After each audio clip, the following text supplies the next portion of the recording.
베세메스 사람들이 여호와의 궤를 들여다본 까닭에 그들을 치사 5만 70명을 죽이신지라. 여호와께서 백성을 쳐서 크게 사륙하셨으므로 백성이 슬피 울었더라. 베세메스 사람들이 이르되 이 거룩하신 하나님 여호와 앞에 누가 능히 서리요? 그를 우리에게서 누구에게로 올라가시게 할까? 하고 전령들을 기럇 여아림 주민에게 보내어 이르되 블레셋 사람들이 여호와의 궤를 도로 가져왔으니 너희는 내려와서 그것을 너희에게로 옮겨가라.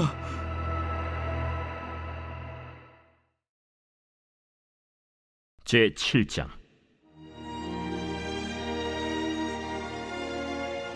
기럇 여아림 사람들이 와서 여호와의 궤를 옮겨 산에 사는 아비나답의 집에 들여놓고 그의 아들 엘리야사를 거룩하게 구별하여 여호와의 궤를 지키게 하였더니 궤가 기럇 여아림에 들어간 날부터 20년 동안 오래 있은지라.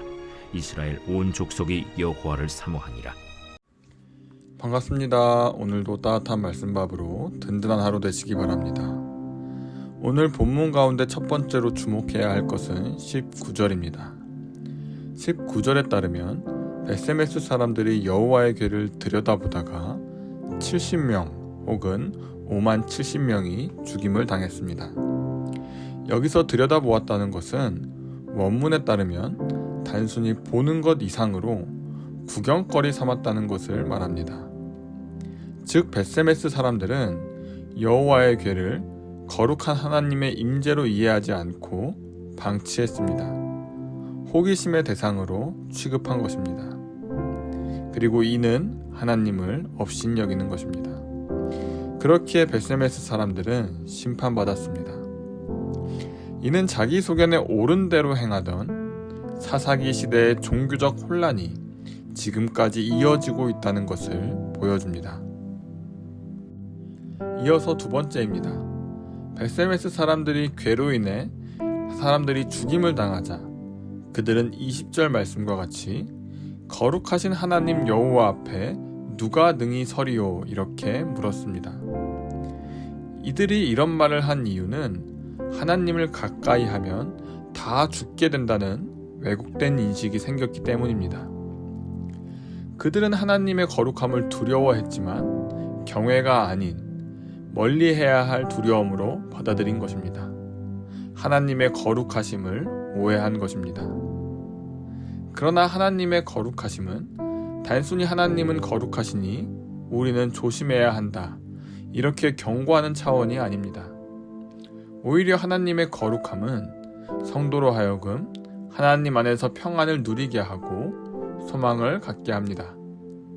하나님은 자신의 거룩하심으로 악을 제거하시고 자기 백성을 보호하는 분이시기 때문입니다. 또한 거룩하신 하나님이 택하시고 부르신 자기 백성을 반드시 더러움으로부터 거룩하게 하여 영화롭게 하실 것이기 때문입니다. 따라서 성도는 하나님의 거룩함으로 그 안에서 깊은 은혜의 유익을 누릴 수 있습니다. 마지막 세 번째입니다. 사무엘상 7장에 따르면 여호와의 궤는 베세메스를 떠나 기럇 여아림으로 옮겨지고 아비나답의 집에 있게 됩니다.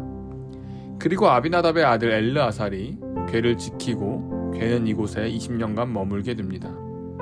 여기서 우리가 주목해야 할 것은 여호와의 궤가 기럇 여아림으로 옮겨졌다는 것입니다.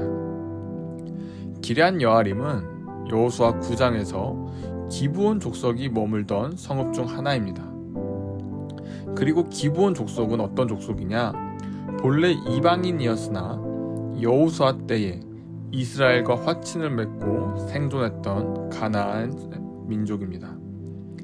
그런데 오늘 본문을 보면 기럇 여아림 사람들은 베세메스, 그러니까 이스라엘 사람보다 더 경건하게 여호와의 궤를 다룹니다. 그들은 여호와의 궤를 단순한 물건이 아니라 하나님의 임재로 받아들이며 신중하게 대합니다. 즉 이스라엘의 불경한 태도와 극명한 대비를 보여주는 것입니다. 그런데 오늘날 이러한 베세메스 사람들의 모습이 우리에게도 보인다는 사실입니다. 벳세메스 사람들이 하나님의 임재를 경히 여기고 구경하러 갔던 것처럼 오늘날 많은 사람들이 인생의 위기가 찾아오거나 절기 또는 교회에서 특별한 프로그램을 할 때만 하나님의 임재 앞에 나아가기 때문입니다. 어느 순간 예배가 거룩하신 하나님의 부르심 앞에 나아간다는 인식이 사라진 것입니다. 그러니까 예배에 있어 많은 사람들이 내가 편한 시간에 예배를 골라서 자기 입맛대로 드리는 선택사항처럼 여기는 것입니다. 내가 하나님께 맞춰야 하는데 하나님이 그리고 교회가 끊임없이 나에게 맞춰주기를 바라는 것입니다. 하나님의 거룩하심을 완전히 놓치고 있는 것입니다. 그러므로 여러분, 오늘 말씀을 통해 우리도 신앙생활 속에서 하나님을 마치 구경거리처럼 소비하거나 가볍게 대하고 있지는 않은지 돌아보시고 하나님의 임재 앞에 마땅한 경외심과 순전한 마음으로 나아가는 여러분 되시길 주님의 이름으로 축복합니다.